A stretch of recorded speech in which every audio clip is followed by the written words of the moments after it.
Shushbox Podcast, a safe space for self-expression, healing, and empowerment. Brought to you by Chani Ra, writer and artist. Self-love and embodiment coach, Jacqueline Michelle. And Sunita, founder of Shushbox, the wellness platform supporting survivors of sexual trauma.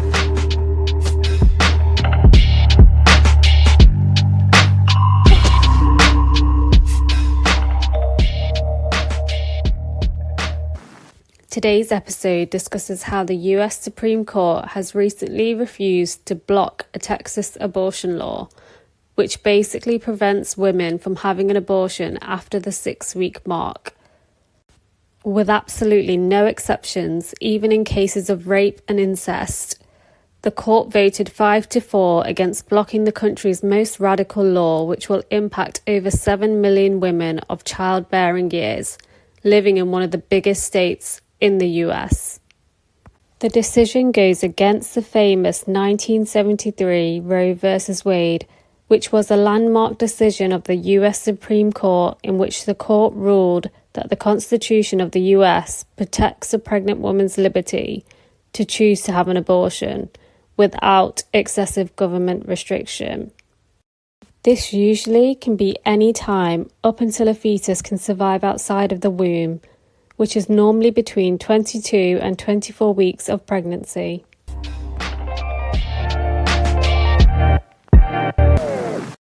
So, what do we think?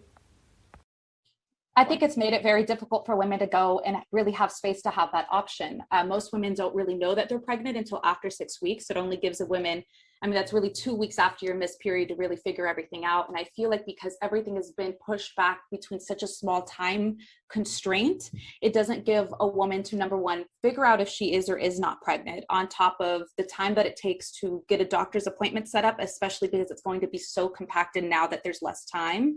On top of the time that it takes to figure out, is an abortion something that you legitimately want to do? We need a good amount of time to figure out what our legitimate options are, what the pros and cons, the consequences, the emotional, physical, financial, mental repercussions of what it takes, what it means to either have an abortion, give a baby up for adoption, or to go through with your pregnancy, and then the financial resources that comes into all of it, especially when it comes to abortion.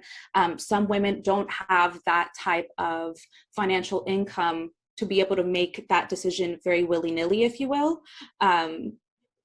And on top of that, the time that it takes to take time off of work to get the procedure done, as well as the time that it takes to recover from the procedure on a physical level, as well as the time that it takes to emotionally recover from everything that's going to be happening as a woman goes through that experience, or as a vagina owner goes through that experience. So to me, it seems like just a very unrealistic and inaccessible approach to this portal of what it means of rearing a child into this world. Yeah, and basically what it's doing is it's taking away that choice, because within 6 weeks, you're not going to know that you're pregnant. Like you just said, it's literally like missing one period, so even that missing of the period, it's basically taking away that choice. It's not like within those 6 weeks, if you did find out you're pregnant, you'd then get the abortion. It's basically, you wouldn't even know until at least 6 weeks, right? Yep. But we should call that what it is, because it's intentional, right? Like, they don't actually want women to have the 6 weeks. Like, they've done that on purpose, because I feel like a lot of people, like most people that I know, find out they're pregnant, it's like they're 8 weeks already, especially taking into consideration, like, even what you're both saying, like, that's 2 weeks after your missed period to decide. That's if your period is irregular, which a lot of people is not. So it's like, some people would have to go like 2 to 3 weeks missed to even realize they've missed a period, because they don't even know when their period's due. So I just think when I hear so many conversations about all of that, and it's just intentional. They don't want anyone to be able to get an abortion. It's not like, oh, they've done the maths wrong. They've done the maths exactly how they wanted to do the maths. And that's I agree. And I think one thing that's also kind of silly about it too is that and I love men, I think men are very magical beings, but it's men that are passing these laws when it comes to the female reproductive system without really truly understanding the cycle, the flow, the dynamic of what it means to have a menstrual cycle, and how women regulate that, and how we're in touch with that or aren't, Yeah, and it's I mean, it's going back to it, but it's so basic. But like, why are men making choices on women's bodies? They're not living in these bodies. Why is it a man's decision on what a woman should do with her body? It's like Yeah. confining women. It's like it's going so backwards, and it's like restricting women to even making choices. It's like, oh no, we'll make the choice for you. It's like we're not trusted enough to make our own decisions. Mm. And I think it's also one of those things where it's like they've all just got, this is how I imagine it in my head. This may not be what happens, but it's how I visualize it. They all just sit in a room and they're like, oh, who doesn't believe, who believes we shouldn't kill babies? Oh yeah, we all love children. Okay, yeah, let's just ban abortion because it's murder. And it's like, yeah, that sounds good. That makes me sound like a really good person because I think we should bring every baby into the world. And it's this sort of like dreamland where like every child will be born into the perfect. And it's like, they've just all been like, yeah, I sound like a good man by saying this. Let's all vote that. There's no logic. There's no anything behind it. It's just like this really outdated, antiquated way of thinking that's like, oh, every child deserves. It's like, oh, it's not even a child yet. It's just like a cluster of cells. Like, what's it called? Like a zygote. I don't know what that word is. Oh, I should have looked that up before this. But yeah, it's like it hasn't even become an embryo yet or a fetus or anything. It's like the stage before. So yeah, I just think it's just a group of men with their head in the clouds, sounding like good Christian men or whatever they want to call it. But it's not that. It's really violent. It's an attack on anyone that has like a womb, basically. Yeah, I'm mad. That's what I want to say. I'm angry. I mean, I feel like, Jacqueline, you've got a lot to lead on this because I don't know if anyone listening knows that you're based in Texas. Yes, ma'am. Dallas, Texas. I don't want anyone to come and hunt you down. One thing, yeah, that I don't think they're really taking into consideration is the grand scheme. And I've said this before, but the grand scheme of what it means to what pregnancy is on an emotional, mental, physical level. And then another thing that I think is very silly I feel like the way that they created this bill was very, very, very clever. Okay, we're going to allow you guys to have the option to get an abortion, but only within a specific amount of time that realistically isn't accessible, but at least you have the option. The state isn't going to enforce the law, but it gives people, private citizens, the right to enforce the law. So your neighbor, a friend, somebody who lives across the street has the ability to find this information about you, about the clinic, about the doctor, about anybody who has given you support or assisted in your journey of choosing to get an abortion, and take you to court and basically sue anybody who kind of comes into that. And to me, I feel like that really ingrains this cord of lack of trust within human relationships, because talking about your abortion is already a sensitive topic, and there's already this very deep level of intimacy and vulnerability of, is this person going to judge me? Can I open up? Can I do this? Can I do that? And whenever you trust that person, not only do you have to think about those things into consideration, but I hope nobody would.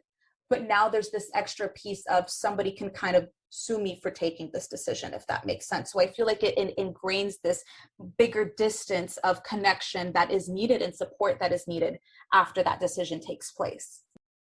And I think it's very interesting too. It almost feels like a little bit of like a bounty hunter dynamic to it, because it's like, if you are successful in suing this person, then you gain a minimum of $10,000, which is like, why is there this financial incentive behind this law? And once again, I feel like the state legislation is really like wiping their hands clean, because it's not them that is enforcing it.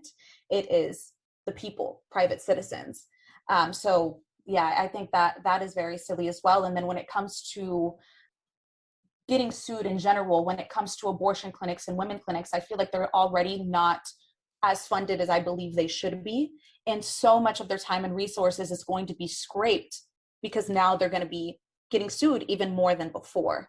And I just feel like so much of that energy and that direction and those time and the resources are being misplaced in argument and judgment versus the empathy and the opening and the understanding and the freedom of what it means for beings to have the right to an abortion. I mean, it's crazy if you think about it. It's like saying that your neighbor knows what's better for you than you do.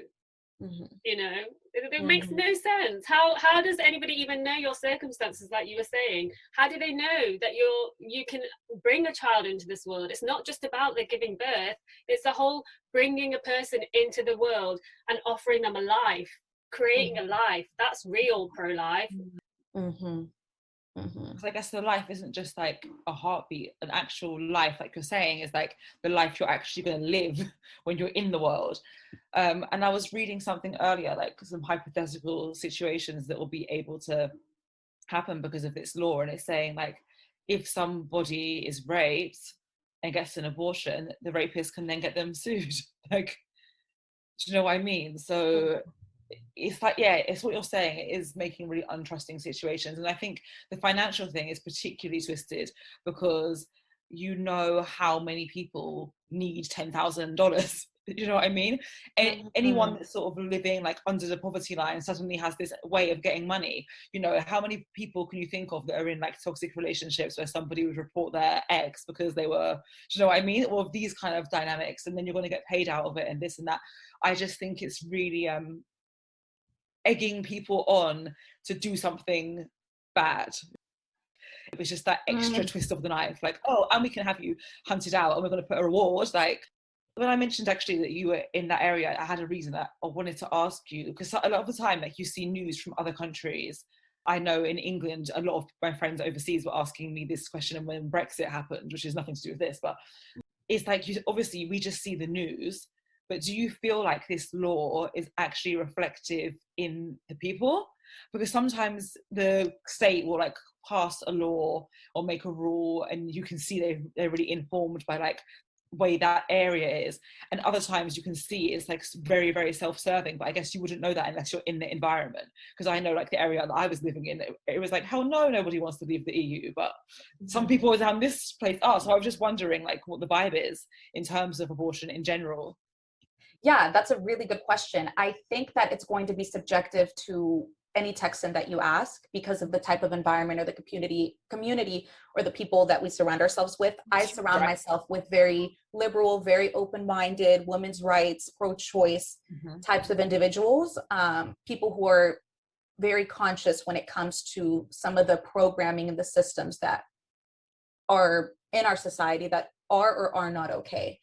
So for me personally, I would say the vibe is progressive and heartbroken. To be like, those are the two words that are really like heartbroken from the fact that this is even something that needs to be discussed at this level. The amount of people that it's going to affect in the future, the amount of people that it may be affecting right now who have had abortions, and just having this flare up of this law come up, triggering them in that sense as well. And then the progression of, okay, what are we going to do about it? What are our legitimate options? And I know that advocates for that are pro-choice are still going to continue to fight this law, if that's the correct language. Again, I would have to do my own more research on that, because this was just something that I read very briefly. But yeah, within my community, there's just heartache and progression. This really sucks, but what are we going to do about it? How can we hold space for all the emotions that are coming up? And then act in a way that is emotionally driven, because I think we have the right to be angry, and I think we kind of have the right to say like, yo, this isn't okay, but at the same time allowing the steps that we take forward to be something that can actually be beneficial for everybody in the process. I was having a conversation with one of my best friends, and we invited her boyfriend to get involved because we're like, okay, let's get a male perspective into this conversation.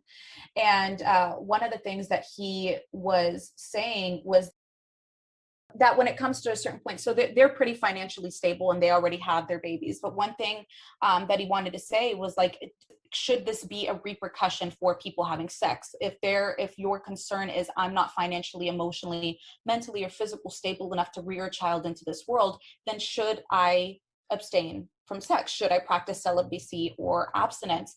And while I do think that's a very good argument, one of the things that I wanted to add to that was that I don't think somebody not being ready to bring a child into this world should be a form of, I want to say the word punishment, because to me, I think embracing each other's bodies and embracing our sexuality is such a big part of our selfhood.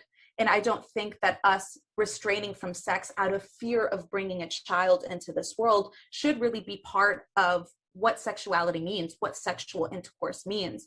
And so with that being said, I feel like, yeah, there's so many avenues to birth control, but sometimes things happen. Sometimes the condom slips, sometimes we miscalculate, sometimes we don't take the pill. And again, shame and fear really shouldn't be tied into the way that we choose to interact with our partners, whether it's casual or lovemaking. I completely agree. And I think what you're saying about contraception is so true, because I feel like it's complicated enough as it is to not get pregnant. Do you know what I mean? Like the things and it's always the woman's having to do all of this stuff, let alone this like terror factor.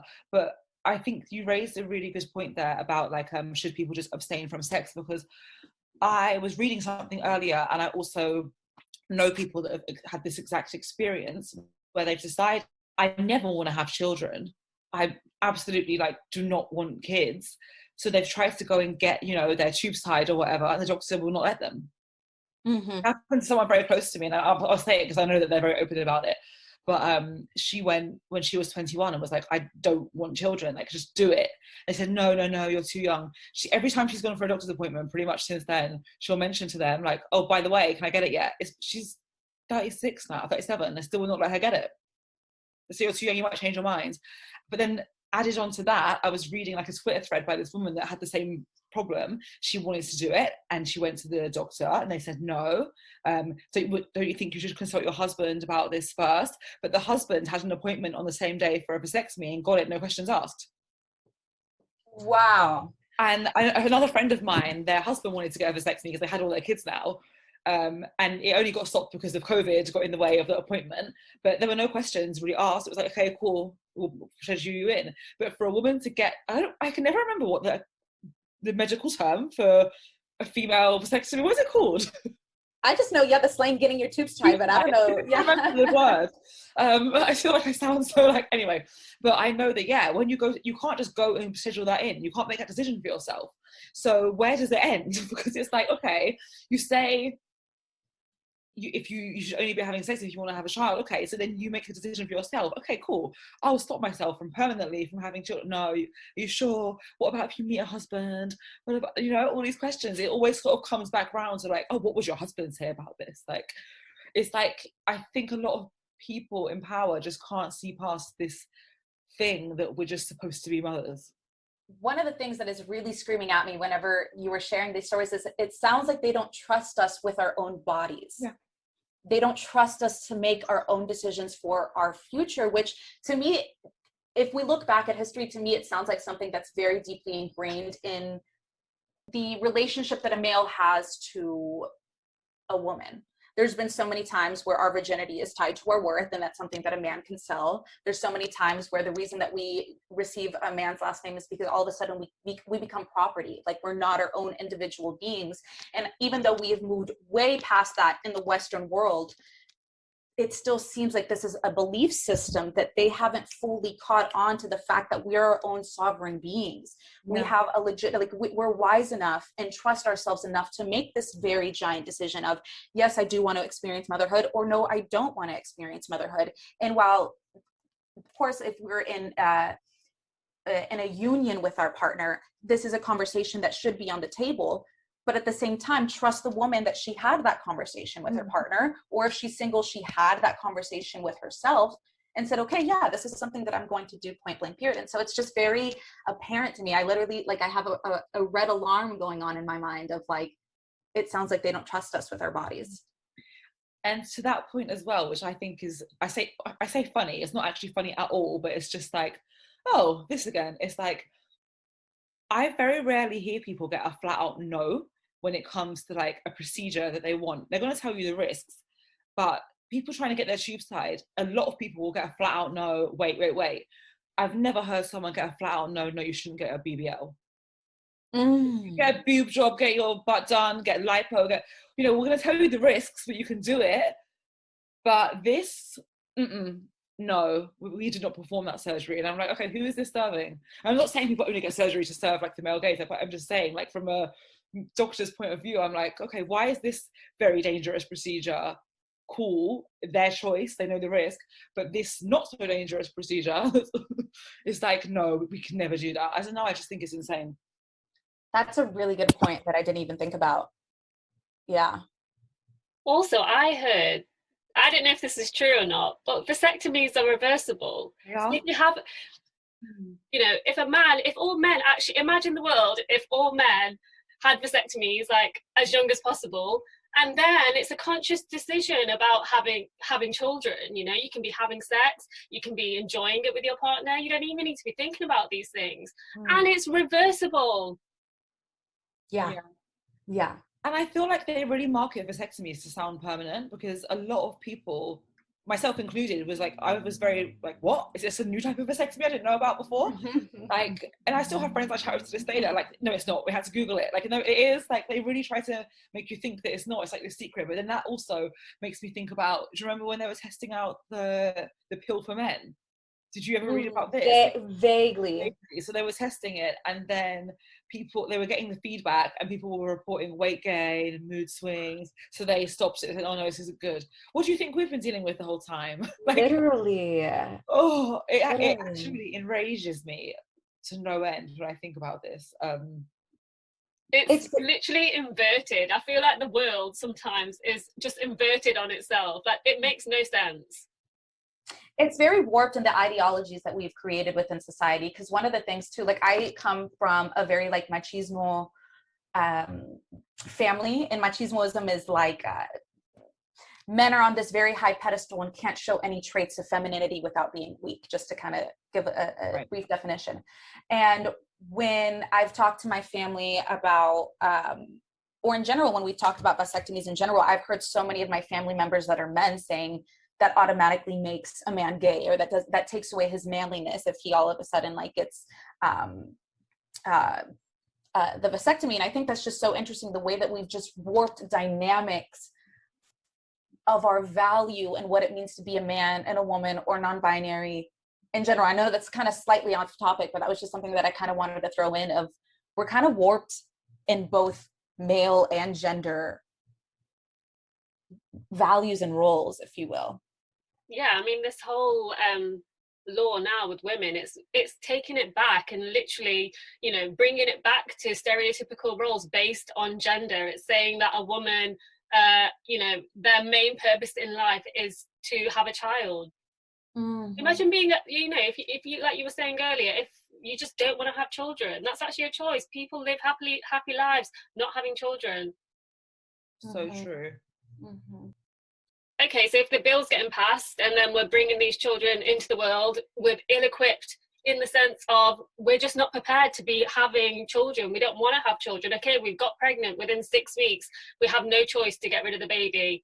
And then how are we going to bring that child into the world? What is the government even going to be doing to make sure that life is going to be a good life? Mm-hmm. Mm-hmm.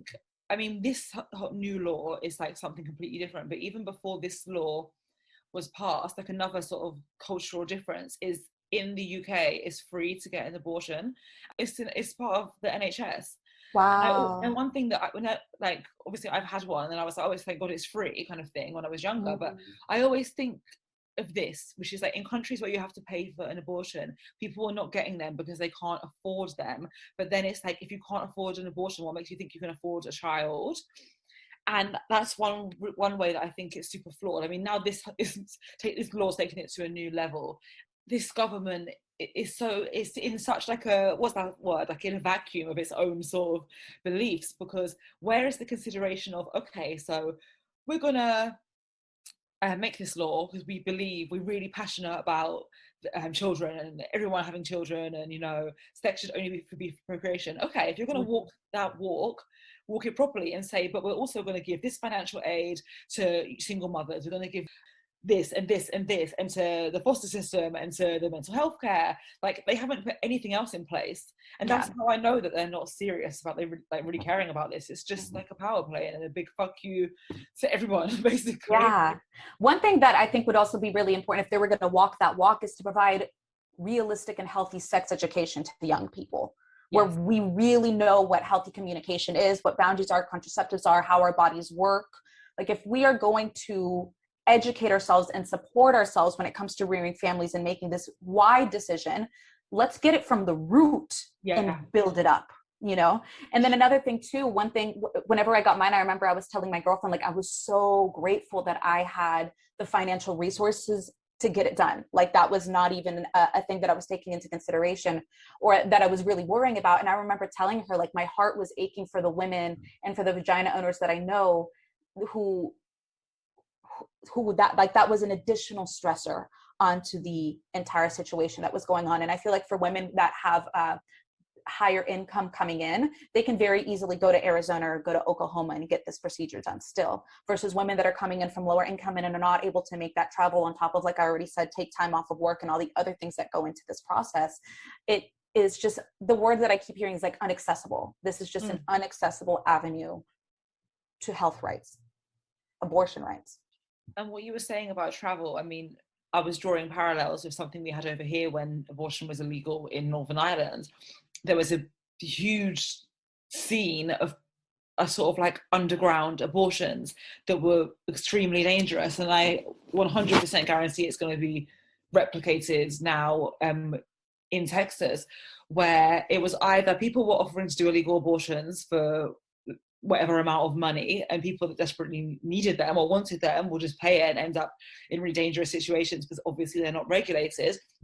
Or it was people trying to travel out of the state and then having complications once they get back home and not being able to travel out again to get things fixed. They don't want to tell anyone they've had an abortion. I mean, there was a really horrible case here where someone was traveling back from an abortion and ended up getting sepsis, I think, and dying of like blood poisoning or in transit from this long journey they were doing on the train to go and seek out an abortion. I just think, well, I would say it's not been thought out, but I feel like this is exactly what they want. They don't care. That's the problem. Like, I feel like I'm giving them too much credit to say they just haven't done enough research, because I just don't think they have that much compassion to even want to do the research.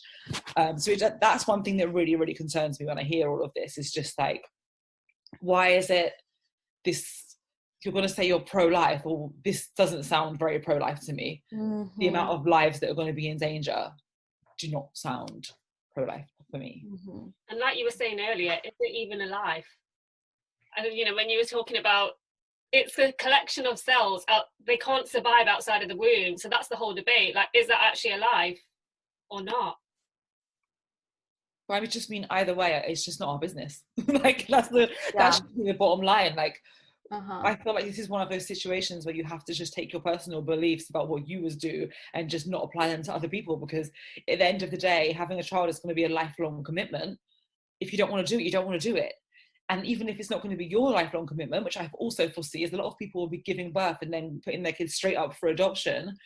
We all, I'm sure everyone has heard stories about what the foster care system is like. It's yet another incredibly flawed government system.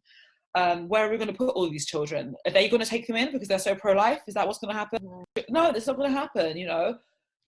I think an additional thing to that, if we're really going to think about pro-life as well, is the life of the preteens, teenagers, and adults that are, if they do choose to come through with this pregnancy. Like, are we providing people on a systematic level, on an educational level, to be able to emotionally regulate themselves, to be self-aware, to be able to have this really solid relationship within themselves before bringing a child into this world? You know, I feel like people are kind of just saying, okay, well, you chose to have sex, these are the consequences, now rear this child because pro-life.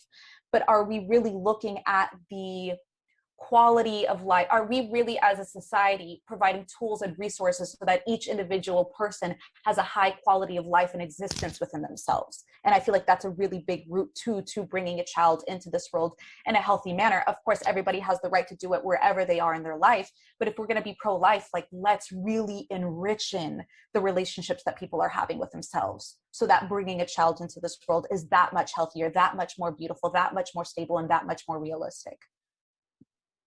Yeah, I agree. And I highly doubt that the law is going to come with a 6 weeks to enlightenment crash course so we can all you can hear about the people who've actually consented and had sex. You know, they've had sex with somebody they maybe wanted to. What about the people who, you know, are victims of rape and incest and they're not even getting the option? So imagine the trauma they've already gone through from having that whole experience happen to them, and then having to carry the child of that experience that they, you know, probably don't want to have. It's like trauma upon trauma upon trauma. There's no choice. It's taking out the choice. There's not even an exception for that. Yeah. I think that's a really good point that you raise as well. It's incredibly absurd with the fact that they did not let an exception for that to come into place. Like, I'm really speechless. I don't understand that lack of consideration, that lack of sympathy, that lack of empathy towards survivors at all. And some survivors may want to. They may say, okay, you know, I went through this and it was really ugly and it was very painful, and I'm still choosing to give birth to this child. But every survivor deserves that choice and a realistic time frame to be able to make that decision for themselves. Yeah, definitely. I completely agree. And I just think it's good that we're talking about this, because I feel like this topic especially is one that people seem to think is a sort of like shocking headline that like happens every once in a while, but it's actually a lot more common than you think. That's why I wanted to say, Sunita, I was really happy you brought it up, because my way of researching is I talk to a lot of people. I like to go and learn about people's lives. And if these people, and this is what I think about everything in the world, like these kind of laws, racists, homophobes, it's like you don't talk to enough people. If these people would go out and just have conversations, they will see how common this is and how many people have been in that position where they have been raped or raped by a family member or something. And there are children in this world walking around freely now that are from those situations. And there are hundreds of thousands of people that have had abortions from that. And yeah, I just think we should talk about it, because it's not a rarity as it sounds. And it's very easy to write things like that off as, oh yeah, like it's just a bit of news that happens every time it happens, or you see a headline about it because it's so shocking. No, this is people's everyday lives. Like, go out and have conversations, because it happens a lot. Yeah. One thing that I want to add when it comes to the rape and incest portion of it is expanding the concept of sexual assault when in sex and getting pregnant from that. Coercion is a form of sexual assault, blackmail, manipulation, kind of like being I want to say that those three things too. Like, if you encounter a sexual engagement in that manner and you end up getting pregnant, I feel like that's also a right that a woman should, or anybody should have, to say, okay, this is not something that I want to go through with, because look at the root in which it happened. And there's still weight that is stored in my body and in my psyche that I don't want to continue to carry on with. And once again, so is that pro-life? Because you know that this unborn child is going to be raised by a manipulator, someone that uses methods of coercion, a rape. Do you know what I mean? So where's the mental health going to be for that? The mental health support, going to be for these children that are going to have to one day possibly find out that this is the situation, even if in some dream world it all worked out and everyone became best friends in the end. Do you tell that? That's another decision for the parent, the person that carries the child, and for the child. I just don't. This is why they should call it something else than pro-life, because I just don't think that's the right term. They only care about the life until the baby comes out. Really? They don't care about, exactly. What about the woman who's gone through those experiences? And also, just going back to your point earlier, so with this whole, there's no exception if it's rape or incest. So that means essentially that if your abuser knew that you was wanting to go and get a abortion, they could in fact, report it and then actually get paid for abusing you. Oh. Yeah, I'm speechless on that. Yeah. You muted yourself, Sunita. Okay. I know, because I'm swearing a lot, actually. Keep it in the thing. It's literally, that is a joke, though. Come on, like, it makes no sense. It makes no sense. And then I just feel like putting that information about like, you can get paid kind of thing into the hands of dangerous people like that. And maybe I'm getting really off track now, but this is just where my mind's going. I'm thinking, okay, I'm immediately envisioning some sort of fucked up business cycle where they're going to be trafficking people, getting abortions, and then making the money from it. Do you know what I mean? And I mean, it's a disgusting thing to say, but God forbid that ever happens. But I just think as soon as they added a dollar amount onto this, those are the kind of people they're appealing to. Wow, you've literally just hit the nail on the head. It's going to be like this whole underground that would definitely happen, because there's people out in the world who think that way and think about so much about, you know, human trafficking is already a huge issue. So this is going to be like a sub level of that now. And what are you adding? Not only you're adding some more money into the business, and I'm doing air quotes to everyone that's listening, because it's not a real business, it's crime. Yeah. But it's also legal money. It's not even like money they're going to have to launder or like hide away because they got it selling people.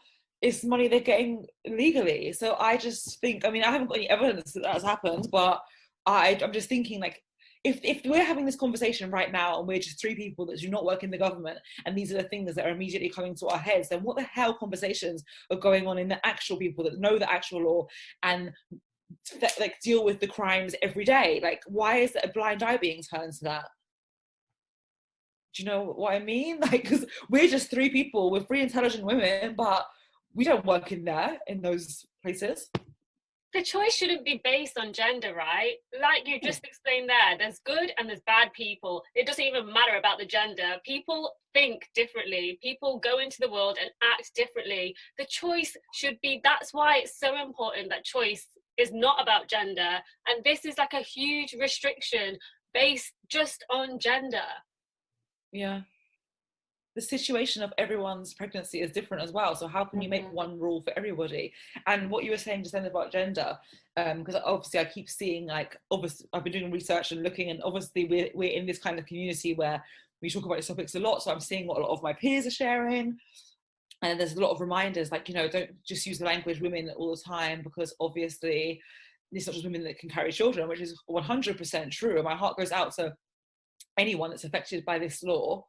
But it enrages me even more that those non-binary people, you know, trans men, these people are so marginalized to the point that I don't believe they were even considered in this law. Like, I don't even think it was like the government trying to stick their fingers up at those people as well. I don't even think they can open their minds enough to the fact that it's not just women. And I'm not saying, oh, if it was just women, like, yeah, it's fine. But I don't like saying that, but I really believe that the people that are in power don't have a grasp on who their community are and who the population are. They don't want to, anything they don't like is not going to exist. They don't like abortion, let's make abortion not go away. They probably don't even understand the concept of being non-binary. I think it is just a huge display of ignorance is what we're facing. I think it's disgusting. You're so right. You're literally so right. It's because they haven't got a grasp on real day-to-day life. They're not going out and having conversations with people. And that's why I think everyone should talk to different kinds of people different than them, even if you're just following someone that's different than you, to see how people differently than you live. Because I always guarantee that if people would just open their mind and have these conversations and met people, are you gonna like every single person you ever meet in your life? No, but I guarantee you it'll be very hard to be as prejudiced as these people are if you did, you know, open your world up to different types of people. And I just feel like that is very rainbows and holding hands and smiling, but like it really should be that simple, but it's not. And I guess it is like, it's a reign of terror from people that are just crazy insecure, and they're living in fear. Anything different, anything that's like not ye old, it's like, just stop it. And if you think about it too, like 4 weeks would be the day of your missed period. So you really have 2 weeks to kind of figure it out. I know that we kind of already said that, but it's like you literally have 2 weeks to figure it out. Yeah. And even then, on top of everything else, all the decisions that you have to make, the appointments you have to make, the money that you have to find, the conversations that you have to have. Yeah, it's just an unrealistic, inaccessible, absurd law. The Shushbox podcast is brought to you by the team at Shushbox. We are a wellness platform created by survivors for survivors. For more information, head to www.shushbox.com and check us out on Instagram @_shushbox.